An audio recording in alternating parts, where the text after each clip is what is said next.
ada paling tidak 3 skenario yang sedang disiapkan oleh Amerika. Mengapa kemudian ia mengambil langkah keluar dari Afghanistan. Kalau ini kemudian didatangi, dan saya lihat kemarin Prancis sudah datang, dia ngasih dia senjata, dia ngasih dia dana, dia ngasih dia. Kalau ini nanti dimanfaatkan oleh Amerika, ISIS masuk ke sana, maka yang akan terjadi adalah skenario kedua Irak. Ya, yang akan terjadi di Afghanistan ini adalah membuat perang saudara baru di Afghanistan. Ya. Bismillahirrahmanirrahim. Assalamualaikum warahmatullahi wabarakatuh. Ketemu lagi di podcast saya, Ujang Komarudin. Hari ini saya kedatangan tamu istimewa ini. Beliau adalah, saya panggil Syekh gitu kan, karena alumni luar negeri gitu. Kampus luar negeri di Timur Tengah. Ya, beliau kolega saya, dosen di Hubungan Internasional Universitas Al-Azhar Indonesia. Nah, beliau ini kepakarannya memang tentang kajian Timur Tengah. Nah, beliau ini S1-nya di kampus Imam Muhammad bin Saud University, ini di Riyadh. Jadi beliau jauh-jauh di Riyadh. Kita nanti akan membahas persoalan topik yang lagi hangat dibahas, itu tentang Taliban di Afghanistan. Lalu S2-nya mengambil kajian wilayah Timur Tengah dan Islam di Universitas Indonesia. Nah, beliau juga saat ini sedang S3 di Universitas Indonesia di ilmu politik. Mudah-mudahan doakanlah biar bisa lancar, bisa selesai juga doktornya gitu kan. Ini harapan kita semua. Kita sapa dulu nih tokoh kita hari ini. Assalamualaikum Pak Asap. Saya manggilnya Pak Asap nih. Pak. Waalaikumsalam warahmatullahi wabarakatuh. Nah, Kang beliau ini, Ujang, apa kabar? Sehat? alhamdulillah baik, Syekh. Nah, saya panggil beliau itu, saya manggilnya Syekh Safiuddin Fadlillah. Di nama beliau ini adalah saya panggilnya Syekh Syaf. Gitu. Nama lengkapnya Safiuddin Fadlillah LC MSI. Nah, kita ini topik kita menarik nih. Kali ini kita akan membahas tentang persoalan Taliban di Afghanistan. Kenapa hari ini bisa berkuasa? Terus kenapa Amerika bisa lari dari Afghanistan gitu? Lalu apa dampaknya buat Indonesia? Kita akan kumpas tuntas dalam podcast saya kali ini. Dan beliau ini pakarnya ya, memang ahlinya di situ. Makanya pada kesempatan kali ini saya ingin berdialog dan berdiskusi dengan beliau. Mudah-mudahan ini bisa bermanfaat bagi seluruh rakyat Indonesia. Pak Sab, Siap, Pak Ujang. gimana nih? Kira-kira ada apa dengan fenomena Taliban hari ini di Afghanistan? Kok orang banyak membicarakan, apalagi di Indonesia ini? Sebenarnya seperti apa sih biar kita paham begitu? Ya, terima kasih Pak Ujang atas undangannya di podcast hari ini. Jadi selama ini saya yang sering lihat Pak Ujang di TV, malah sekarang saya yang diundang ke TV-nya Pak Ujang. Terima kasih Ya, Pak Ujang. sama-sama saya. Ya, ini Taliban hari ini sedang ngehit ya. Jadi semua orang bicara tentang Taliban, dari Presiden Amerika sampai Indonesia, semua bicara tentang Taliban. Tapi sebenarnya Taliban itu sudah mulai ramai seharusnya diperbincangkan itu dari tahun 2019. Karena pada saat itu Taliban sudah memiliki cara pandang yang berbeda dengan Taliban ketika ia ditaklukkan oleh pasukan Amerika pada tahun 2001 dahulu. Ya, jadi melalui Abdul Ghani Brother yang merupakan pimpinan juru bicara Taliban yang kantornya resmi dibuka di Qatar, itu dari tahun 2019-2020 itu intensif melakukan pembicaraan perdamaian dengan Amerika yang saat itu diwakili oleh Zalmay Khalilzadah namanya, utusan khusus Amerika untuk Afghanistan. Nah, pembicaraannya sangat-sangat serius, dan dari sana sebenarnya seharusnya orang sudah mulai membaca Taliban yang dulu yang dikenal dengan radikal, keras, ya, bahkan dicap sebagai organisasi teroris, itu tiba-tiba mau berunding dengan Amerika dan berundingnya juga tidak tanggung-tanggung. Ya, berundingnya itu adalah dia ingin diserahkan kekuasaan ya oleh Amerika Serikat. Ya, dan pada saat itu memang Abdul Ghani Brotherzadah ini itu sesekali menunjukkan taringnya, ya. Misalnya salah satu, kalau kita perhatikan perdamaian yang dilakukan oleh Taliban dengan Zalmay pada saat itu di Qatar, itu hampir sama sekali tidak terlihat bendera Amerika, ya, karena Taliban mengatakan kalau tidak ada bendera Taliban maka bendera Amerika juga tidak boleh terlihat, dan Amerika tunduk pada saat itu, ya. Jadi terlihat dari perundingan perdamaian antara Zalmay yang saat itu dihadiri oleh Menteri Luar Negeri Amerika, Mike Pompeo, itu rupanya Amerika sudah mulai membaca ancaman-ancaman yang serius bahwa tidak ada jalan lain dari Amerika, ya, kalau ingin tetap mempertahankan hegemoninya di dunia internasional, kecuali dengan cara, ya, menjadikan Afghanistan ini menjadi batu loncat untuk tetap menghegemoni dunia.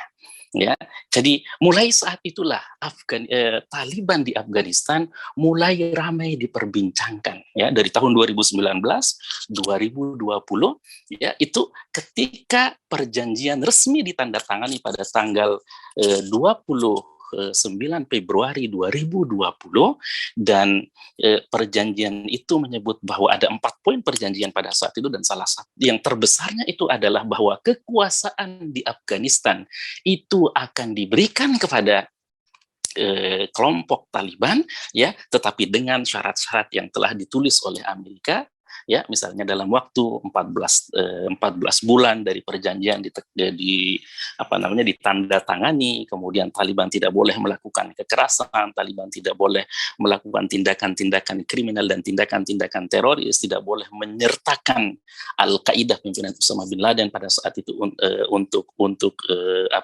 dijadikan nanti sebagai mitra pemerintahan. Ada beberapa syarat yang ditawarkan oleh Amerika, dan anehnya Taliban itu mau melakukan perjanjian dengan Amerika. Jadi mulai saat itulah, ya, seharusnya memang orang melihat Taliban hari ini harus berbeda dengan apa yang dilakukan oleh Taliban pada ketika dia memegang kekuasaan dulu sebelum tahun 2001 ia diruntuhkan oleh Amerika. Sehingga orang hari ini membaca Taliban itu adalah organisasi yang berbeda dari ketika dia berkuasa dahulu, ya, hampir 8 tahun mereka berkuasa, dari tahun 94 kalau tidak salah sampai dengan tahun 2001 ia diruntuhkan oleh Amerika karena runtuhnya World Trade Center, yang itu alamatnya dituduhkan kepada gerakan Taliban, gerakan Al-Qaeda yang ada pimpinannya pada saat itu ada di Afghanistan yang dilindungi oleh Taliban ini. Jadi itu mungkin sebagai pembuka diskusi kita hari ini, Kang Ujang, bahwa inilah sebenarnya wajah Taliban hari ini. Ya, jadi Taliban hari ini itu seharusnya kita masyarakat internasional melihatnya harus tidak sama dengan apa yang kita lihat ketika orang membicarakan Taliban 10 tahun yang lalu. Luar biasa ya penjelasan beliau ini, runtut, sistematis, dan enak didengar, dan substansinya ada gitu, jelas. Nah, mengapa nih Pak Syekh Syaf, ya, kenapa Amerika lebih memilih untuk mengambil keluar dari Afghanistan, atau istilahnya angkat kaki ya dari Afghanistan, itu kenapa itu dilakukan oleh Amerika? Bukankah itu sebuah kerugian besar, atau gimana nih catatan dari Syekh Syaf? Baik, hatur nuhun, terima kasih Kang Ujang. Jadi yang pertama, Amerika itu hari ini sedang berpikir ulang ya. Kalau dia ingin tetap mempertahankan hegemoni internasionalnya, apalagi di dunia Timur Tengah, ya negara-negara Timur Tengah dan di Asia Tengah itu, eh, ada paling tidak 3 skenario yang sedang disiapkan oleh Amerika. Mengapa kemudian ia mengambil langkah keluar dari Afghanistan? Yang pertama mungkin skenario yang ingin disiapkan oleh Amerika itu adalah skenario klasik. Ya, skenario klasik ini adalah skenario yang dilakukan ketika Amerika dulu mampu menjadikan Afghanistan, dulu disebut dengan Mujahidin Afghanistan, itu mengusir pasukan Rusia atau Uni Soviet pada saat itu dari Afghanistan, karena dia ingin melebarkan, Uni Soviet pada saat itu ingin melebarkan kekuasaannya masuk ke Asia Tengah, kemudian nanti dia akan menguasai Asia Tenggara, kemudian Asia Timur lainnya. Jadi pada saat itu Amerika bersahabat dengan Mujahidin Afghanistan, ya. Jadi makanya kan Al-Qaeda itu, Osama bin Laden sebenarnya adalah bentukan Amerika. Ya. Jadi skenario klasik inilah yang sedang ingin dipersiapkan oleh Amerika, karena Amerika melihat begini, Kang Ujang, ancaman terbesar Amerika hari ini adalah Cina, Tiongkok. Ya, ekonominya tumbuh berkembang, teknologi juga sudah mulai tumbuh berkembang. Sekarang hampir semua pelabuhan internasional itu hampir semuanya dikuasai oleh Afghanistan, bahkan Sri Lanka itu kan hampir 100 tahun pelabuhannya itu dikuasai oleh Tiongkok, ya, dengan perjanjian. Kemudian di Iran itu juga pasukan Tiongkok itu perjanjiannya ada sekitar 5.000 pasukan Tiongkok sudah dipersiapkan di sana. Di hampir pelabuhan itu hampir semua dikuasai oleh Tiongkok. Ya, yang belum mampu dikuasai oleh Tiongkok itu sebenarnya adalah militer udaranya. Cina tahu ini kelemahannya, makanya dia bermain di darat. Ya, kalau dibiarkan Cina terus memiliki hegemoni kekuatan seperti ini, maka ini adalah ancaman serius dan berkali-kali. Ya, Biden itu mengucapkan ketika ketemu dengan pemimpin negara-negara G7 itu dulu menyebut bahwa ancaman terbesar Amerika adalah China dan kita akan melawan. Dan itu berkali-kali Trump juga mengucapkan hal yang sama. Ya, jadi ini ancaman yang pertama, Kang Ujang. Ya, mengapa kemudian Amerika memilih untuk keluar dari Afghanistan? Ancaman yang kedua adalah ancaman di lokal Timur Tengah. Ya, ancamannya itu adalah Iran. Ya, Iran kan disebut oleh Amerika sebagai teroris, gerakan radikal, dan Iran juga menyebut Amerika sebagai setan besar begitu, ya, dan dia memiliki kekuatan yang disebut dengan militer internasional Failaq al-Quds, ya, Garda al-Quds. Garda al-Quds inilah yang sekarang masuk dan sudah mulai menguasai hampir sebagian besar negara-negara, bukan sebagian besar, ya, hampir daerah-daerah atau negara-negara yang di dalamnya ada Failaqul Quds, ada Garda Quds, itu Iran kuat. Misalnya Lebanon ada Hizbullah. Itu Hizbullah di Lebanon kayak negara dalam negara. Makanya kan hampir semua kasus-kasus yang melibatkan Syiah atau Iran di sana hampir, atau Hizbullah hampir tidak bisa disentuh. Ya, mungkin Kang Ujang masih ingat tragedi yang di pelabuhan meledak itu, itu sampai sekarang belum ada informasi siapa yang bersalah karena melibatkan Hizbullah. Ya, berat, ya, itu Lebanon ada Hizbullah, negara dalam negara, yaitu pusat komandonya adalah Garda al-Quds. Ada juga di Irak, ya. Irak itu hampir sebagian besar ketika Amerika masuk, itu Iran juga masuk. Ya, makanya sekarang hampir semua pemerintahannya dikuasai oleh Iran, ya, melalui Failaq al-Quds, ya, Garda al-Quds. Dan yang ketiga di Yaman, dia masuk melalui gerakan Al-Houthi. Ya, itu juga kacau balau. Ya, di Suriah juga demikian, dia masuk, dan hampir semua daerah-daerah yang dimasuki oleh Failaq al-Quds ini atau Garda al-Quds ini itu Iran bermain begitu sangat kakinya kuat, pijakannya kuat. Dan Amerika kerepotan dengan itu. Jadi ada dua musuh. Ya, dan musuh yang ketiga adalah Rusia, karena negara-negara yang bersebelahan dengan Afghanistan ada Tajikistan, ada Kirgizistan, ada yang Tantan itu kan negara-negara di bawah pengaruh Rusia.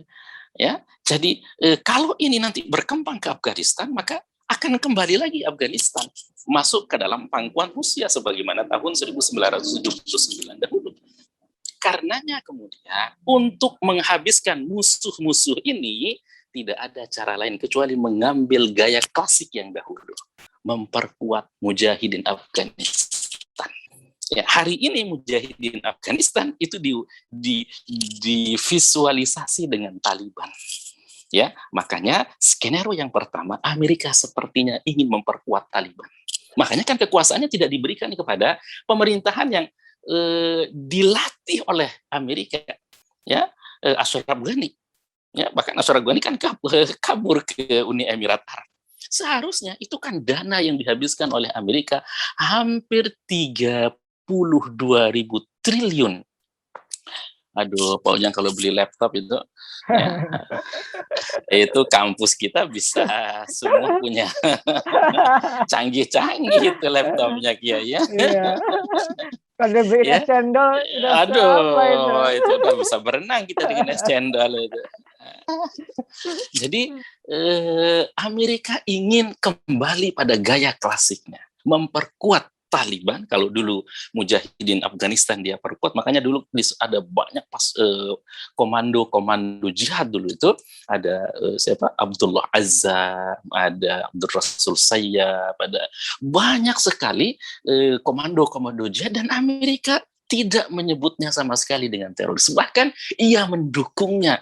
Ya, senjata-senjata dikirim dari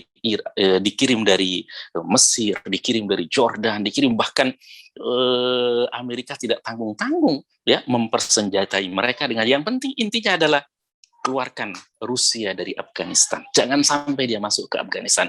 Hari ini skenario yang ingin diperkuat oleh Amerika, kalau menurut bacaan saya yang terbatas ini, adalah dia ingin menghantam Cina. Sebab ya, kita suka tidak suka, jujur tidak jujur, kita harus akui kemampuan militer bertahan, bertarung terpanjang sepanjang masa itu adalah orang-orang Afghanistan, kan. Ya, bayangkan, dia berjuang mengusir Uni Soviet itu hampir 40 tahun. Dia berperang dengan Amerika hampir 20 tahun. Ya, itu ya mungkin dengan Indonesia kali, Kang, ya. Ya, kita dijajah katanya 300-an tahun ya, dengan bambu runcing. Ya, jadi skenario ini yang ingin mungkin digunakan oleh Amerika. Dia ingin memperkuat Taliban, makanya dia kerjasama. Ya, dia melakukan hubungan. Makanya salah satu isi perjanjian 29 Februari itu adalah Taliban tidak akan pernah memusuhi Amerika, dan diokekan oleh Taliban. Ya, itu perjanjian resmi. Ya, jadi dia akan hantam. Ya, satu, Cina dia akan, sebab perbatasan antara Afghanistan dengan Cina itu kan banyak komunitas Muslim di sana. Ya, kalau itu nanti Taliban stabil Taliban kuat, maka dia akan menjadi contoh. Ya, dia akan bergabung dengan yang sesama ideologinya. Ya, sehingga Cina nggak akan diam. Ya, kamu keluar ya dari dari Cina, dan itu akan terlibat perang dengan Afghanistan, dan Afghanistan itu sejarahnya ya perang gerilyanya itu nggak habis-habis. Yang kedua yang ingin dia bidik itu adalah Iran, ya. Perbatasan Iran dengan Afghanistan itu adalah perbatasan ya kayak kita dengan Malaysia, ya. Jadi kan Iran kuat dengan Syiahnya, sementara Afghanistan kuat dengan Sunninya, nggak akan pernah mau tunduk ya Afghanistan itu dengan yang Syiah. Makanya ini yang sedang diincar oleh Amerika, skenario klasik, menghantam musuh dengan satu peluru, perkuat Afghanistan, ya, tapi kemudian Iran akan hancur, ya, Rusia juga akan kemungkinan hancur, dan kemudian Cina juga demikian, dia akan porak-poranda dari internalnya, dan dari sana Amerika akan mendapatkan keuntungan. Ya, dia akan stabil. Kenapa? Karena dalam negeri mereka, ya, yang sekarang dikhawatirkan oleh Amerika ini, Cina, Iran, Rusia, dia lagi berantem dengan peliharaannya Amerika. Ya, dan Taliban itu sudah sangat-sangat terbukti. Mujahidin Afghanistan itu sangat-sangat terbukti. Gerilya mereka sulit. Medan, kalau lihat Afghanistan itu, aduh, medannya luar biasa. Pergunungan, perbukitan. Jadi tiba-tiba ya masuk gua, sangat-sangat sulit menguasai medan Afghanistan. Ya, Luar ini biasa. skenario yang pertama, yang disebut dengan skenario klasik ini. Jadi emang kalau ngomong Taliban emang ini ya, Ini, eh, ini. eh, Silakan lanjut Pak Sab. Ini iya, menarik iya, dan kita butuh pengetahuan dari Pak Sab iya, ini. iya. Dan skenario yang kedua, Kang Ujang, adalah skenario Irak. Kita tahu Irak itu hampir sama dengan Afghanistan, ya. Bush itu masuk menaklukkan Irak, ya. Ketika dunia internasional atau lebih khususnya Iran sebenarnya meminta agar Amerika keluar segera setelah dia mampu menaklukkan Saddam Hussein dan tidak terbukti senjata yang ada di dalamnya, ya, itu Iran mulai bermain. Ya, apa mainannya? Dia harus menguasai Irak. Ya, karenanya kemudian dia desak bagaimana caranya agar Amerika keluar, dan ternyata ya Amerika mampu keluar. 2014 itu pengurangan jumlah pasukan Amerika di Irak sudah mulai berkurang drastis. Tetapi ya Amerika tidak ingin tentu keluar tanpa ada sesuatu yang dia dapatkan. Ya, makanya kemudian ya setelah Amerika mulai keluar, ya kemudian Iran ya mulai banyak sekali menguasai minyak Irak, ya bahkan kemarin itu hampir minyak Irak itu Iran itu hampir semuanya pengirimannya melalui Irak, karena Iran kan diembargo oleh Amerika ekonominya, semuanya melalui Irak. Ya, akhirnya apa yang terjadi, kan? Yang terjadi adalah ya Amerika tentu tidak ingin itu, ya. Ia kemudian membuat yang disebut dengan ISIS, ya, Daesh kalau bahasa Arabnya itu, ya, yang yang yang berusaha untuk menguasai Irak. Iran tentu membela diri, tapi ternyata Iran tidak kuat pasukannya. Ya, jadi dia dibikinkan musuh untuk berantem satu dengan yang lainnya. Untuk apa? Biar Amerika bisa masuk lagi. Ya, akhirnya benar. Ya, Iran hampir terdesak, hampir keluar. Kalau ini yang akan terjadi, maka yang akan muncul adalah kekuatan Sunni, akan muncul sebagai kekuatan baru lagi, dan Amerika nggak mau itu. Ya, akhirnya antara Daesh atau ISIS ini berperang dengan Iran, dan Iran menyerah. Ya, karena Iran sudah melihat menyerah, maka Amerika masuk. Ya, mungkin skenario ini juga skenario kedua yang ingin ya dilakukan oleh Amerika di Afghanistan. Ya, jadi dia ingin ya membuat musuh baru lagi di dalam di dalam Afghanistan. Untuk apa? Untuk membuat skenario baru agar apa? Kawasannya nggak tentram. Kalau kawasan ini tidak tentram, maka Iran juga jadi tidak tentram, Cina juga jadi tidak tentram, Tajikistan, Kyrgyzstan yang itu adalah pengaruh Rusia juga dibikin tidak tenang. Akhirnya yang akan terjadi kemudian internal mereka juga kemudian akan menjadi kalang kabut. Ya, jadi ini skenario kedua, skenario Irak. Dari sana kemudian nanti Amerika akan masuk kembali, tapi dia akan datang sebagai sebuah kekuatan besar yang mampu mengontrol negara-negara yang sedang berperang itu. Sebagaimana Irak, ya. Irak juga demikian. Irak jadi takluk, ISIS jadi takluk, kemudian Iran kemudian juga jadi takluk keluar dari Irak, ya. Yang skenario inilah yang kemungkinan akan diterapkan oleh Amerika di Irak. Ini yang skenario Irak, dan itu sekarang mulai terlihat di Panjshir itu, sebuah kota sekitar 150 kilo dari Kabul, ya, itu sekarang sudah mulai ada pembangkangan terhadap Taliban. Ya, dan sekarang Taliban sedang berusaha untuk menaklukkannya. Dan dalam sejarah kota ini, Pak Ujang, itu dikenal sebagai sejarah yang daerah yang paling sulit untuk ditaklukkan. Rusia nggak kuat menaklukkannya, daerah ini. Taliban juga 10 tahun dia berkuasa, itu nggak mampu menaklukkan daerah ini. Ya, sekarang daerah ini dulu ada salah seorang panglima di sana, itu namanya Ahmad Mas'ud Shah. Sekarang beliau sudah wafat, sekarang digantikan oleh putranya, dan dia mengatakan bahwa kami tidak mau tunduk terhadap pemerintahan Taliban. Kalau ini kemudian didatangi, dan saya lihat kemarin Prancis sudah datang, dia ngasih dia senjata, dia ngasih dia dana, dia ngasih dia. Kalau ini nanti dimanfaatkan oleh Amerika, ISIS masuk ke sana, maka yang akan terjadi adalah skenario kedua Irak. Ya, yang akan terjadi di Afghanistan ini adalah membuat perang saudara baru di Afghanistan.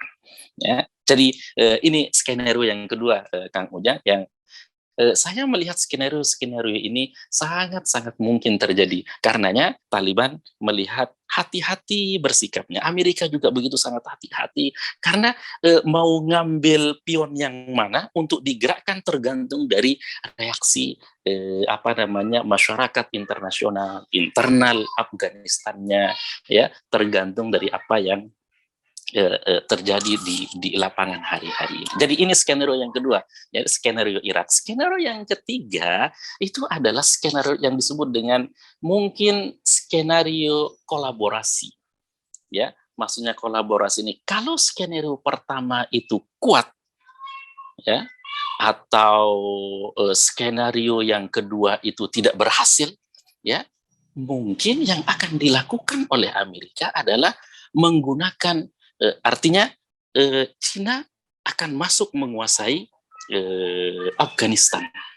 Ya, artinya apa? Artinya Amerika akan mempersiapkan skenario yang ketiga. Bagaimana caranya? Kan daerah-daerah di setelah Afghanistan itu kan ada Iran, ada Saudi Arabia, ada Mesir, nanti kemudian masuk ke sana Israel dan seterusnya. Kalau skenario 1 dan 2 tidak ini berhasil, mungkin untuk menghambat laju kekuatan Cina ini adalah skenario Amerika ingin menggandeng kekuatan-kekuatan Islam yang selama ini dipinggirkan, tapi mereka secara civil society kuatnya luar biasa sebagaimana Afghanistan. Ya, misalnya kekuatan kelompok Ikhwanul Muslimin, kekuatan kelompok Hamas, ya, secara politik mereka terpinggirkan, tetapi secara civil society mereka begitu sangat kuat, ya. Dan mungkin ini yang akan terjadi skenario yang ketiga, kan. Kalau ternyata nanti Afghanistan tidak mampu berhasil, ya, menahan laju kekuatan Cina, Iran, Rusia, maka mungkin Amerika akan menerapkan skenario yang ketiga, yaitu memperkuat kelompok-kelompok Islam yang dulu terpinggirkan, tetapi mereka secara civil society kuat, itu mereka akan dipercaya. Makanya mungkin ke depan kita akan lihat, ya, Amerika akan bersahabat dengan kelompok-kelompok Islam. Amerika akan bersahabat. Sekarang kan sudah terbukti dengan Taliban dia mulai bersahabat. Ya, mungkin ke depan dia akan bersahabat membuka hubungan komunikasi dengan Ikhwanul Muslimin yang hari ini disebut sebagai gerakan teroris. Kemudian Hamas juga disebut sebagai gerakan teroris, ya. Tapi kalau laju Cina susah untuk ditahan, Afghanistan juga sudah mampu dia kuasai, maka Amerika akan mengambil cara yang selanjutnya, karena selama ini terbukti bahwa mereka lah yang secara civil society kuat, ya. Misalnya Nahdah itu di Aljazair, kan, di Tunisia, itu 40 tahun lamanya mereka terusir, dijadikan sebagai gerakan terlarang. Tapi begitu pemilu dibuka, yang menang mereka. Ya.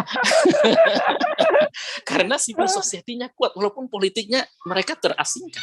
Ikhwanul Muslimin di Mesir 70 tahun dari Mubarak, siapa lagi itu Jamaah Abdul Nasir, ya, Anwar Sadat, nggak habisnya mereka diperangi. Tetapi begitu keran demokrasi dibuka, Arab Spring kemarin, itu pemilu mereka menang.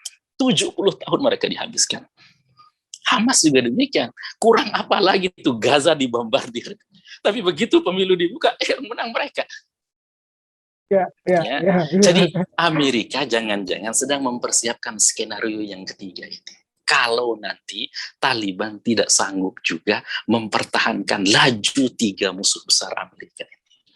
Ya, jadi itu kira-kira beberapa skenario yang menarik, Kang, untuk ditelaah mengapa Amerika keluar dari Afghanistan. Ya, luar biasa ya penjelasan beliau ini. Ini apa namanya, banyak ilmu yang kita bisa dapatkan dari Syekh ini. Ya, Kita bicara pertanyaan berikutnya nih. Ada sebenarnya gini, ketika tadi ya Amerika memberi kepercayaan kepada Taliban gitu. Sebenarnya apa model pemerintahan Taliban ke depan gitu? Tadi kan sudah disinggung ya kan, sekarang Taliban sudah berbeda gitu. Jadi model pemerintahan seperti apa yang akan dibangun oleh Taliban di Afghanistan? Kira-kira seperti apa? baik, Kang. Jadi ini juga pertanyaan yang sangat ramai diperbincangkan hampir di semua media ya. Pemerintahan mereka memang sekarang secara resmi menyebut diri mereka menjadi Imarah Islamiyah Afghanistan ya. Jadi Emir Islam Afghanistan atau pemerintahan Islam Afghanistan ya. Jadi yang mereka ingin wujudkan itu adalah sistem pemerintahan Islam. Tetapi apakah sistem pemerintahan Islam yang ingin diwujudkan oleh Afghanistan ini seperti sistem pemerintahannya monarki ya, atau sistem pemerintahannya Khulafa ar-Rasyidun dulu ya, ini yang masih belum terlihat. Tetapi paling tidak ada 4 tokoh, Kang, yang hari ini menguasai Afghanistan. Tergantung siapa yang dimajukan oleh Afghanistan sebagai pemimpin, maka model pemerintahannya sepertinya akan mendekati ideologi dari 4 tokoh Afghanistan, tokoh Taliban yang sedang menguasai Taliban hari ini. Yang pertama adalah pemimpin tertinggi Taliban hari ini yang bernama Hibatullah Akhwandzada. Ya, ini yang memimpin Afghanistan hari ini. Dan yang kedua adalah Abdul Ghani Brother. Ya, Abdul Ghani Brother ini, 2 orang ini ya adalah orang-orang yang terlibat intensif berunding dengan Amerika. Ya, 2 orang ini. Ya, jadi Hibatullah Akhwandzada, kemudian yang kedua adalah Abdul Ghani Brother. Kalau 2 orang ini menjadi tetap dijadikan sebagai pemimpin tertinggi Afghanistan, maka akan besar kemungkinan model yang digunakan adalah model-model ala Amerika. Maksudnya kalau nggak parlementer, ya presidensial. Ya, hanya bentuknya saja yang berbeda, nomenklaturnya saja yang berbeda. Oh, ini Imarah Islam, tapi tetap saja menggunakan presiden, ya, wakil presiden atau perdana menteri, atau ya kalau 2 orang ini yang berkuasa, ya. Jadi karena mereka ini intensif terlibat diskusi dengan Amerika, mereka yang senantiasa terlibat terus ya diskusi-diskusi sampai terwujudnya perundingan 29 Februari 2020 ini dilakukan oleh 2 orang ini. Ya, mereka ini adalah para diplomat Taliban yang hari ini wujud Taliban itu berbeda jauh dengan 2 orang ini. Tetapi ada 2 orang ya yang itu juga pimpinan tertinggi Taliban hari ini. Kalau mereka yang memegang kekuasaan, maka mungkin ada sistem yang agak berbeda karena pendekatan mereka ini adalah pendekatan militer. Ya, mereka ini adalah putra dari pendiri Taliban, ya, Mullah Umar yang meninggal di Pakistan, ya, yang bernama Yaqub Mullah Umar, ya. Dia memiliki sayap militer yang memegang banyak sekali pasukan-pasukan Taliban, dan ideologi ya dia mungkin sama seperti ayahnya dulu, ya, yang ingin pokoknya sistem Amerika dilawan, sistem yang sedang Rusia dilawan, dia ingin memunculkan sistem dengan cara yang agak keras, ya, mungkin jauh berbeda. Atau yang kedua, ya Sirajuddin Haqqani, dan dia juga adalah tokoh pejuang mujahidin Afghanistan dulu ya, ini putranya dulu namanya Jalaluddin Haqqani, sekarang anaknya Sirajuddin Haqqani, dan dia juga memiliki sayap militer yang luar biasa kuat, dan Amerika memburu dia dulu ya, bahwa dia dikatakan sebagai tokoh teroris yang ada di Afghanistan ya, dan dia hari ini memegang kendali militer Taliban.